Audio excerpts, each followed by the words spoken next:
Students from 36 Indian law schools have written an open letter against the Bar Council of India's opposition to legalizing same-sex marriage. The Supreme Court has been hearing petitions to legalize same-sex marriage for the last 6 days. The Bar Council, which consists of 15 men, said in its statement that it would be catastrophic to overhaul something as fundamental as the conception of marriage by the court. In response, the LGBTQIA collectives at 36 law schools have released a strongly worded statement opposing the Bar Council's stance, calling it ignorant, regressive, harmful and against the Constitution and the spirit of inclusive social life. The students went on to make a plea to the legal community. The statement reads, and I quote, "We call upon the legal fraternity to disavow all discriminatory, parochial and regressive beliefs that hinder the advance of people's movements towards justice. As students of law, we're proud to situate ourselves in history as a group that stood on the side of justice at this critical juncture." End of quote.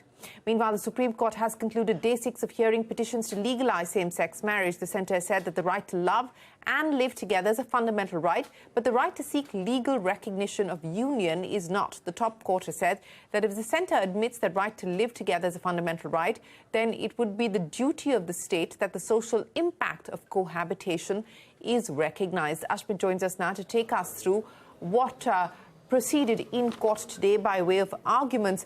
Ashmit, interesting observations coming in, an interesting argument today being put forward by the Solicitor General saying that, look, the right to live and love is a fundamental right, but not necessarily the sanctity of marriage to be given to same-sex individuals. Take us through the key observations that came in from the Chief Justice today.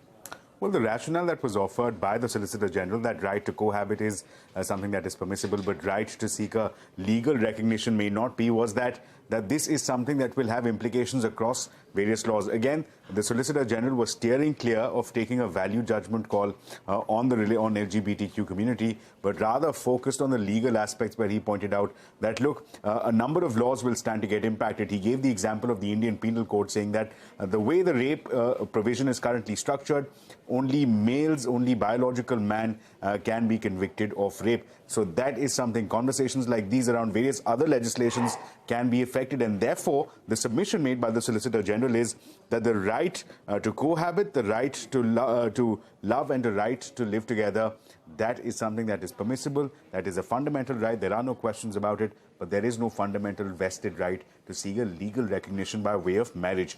Now, in response, an interesting set of observations came from the bench, led by the CJI himself.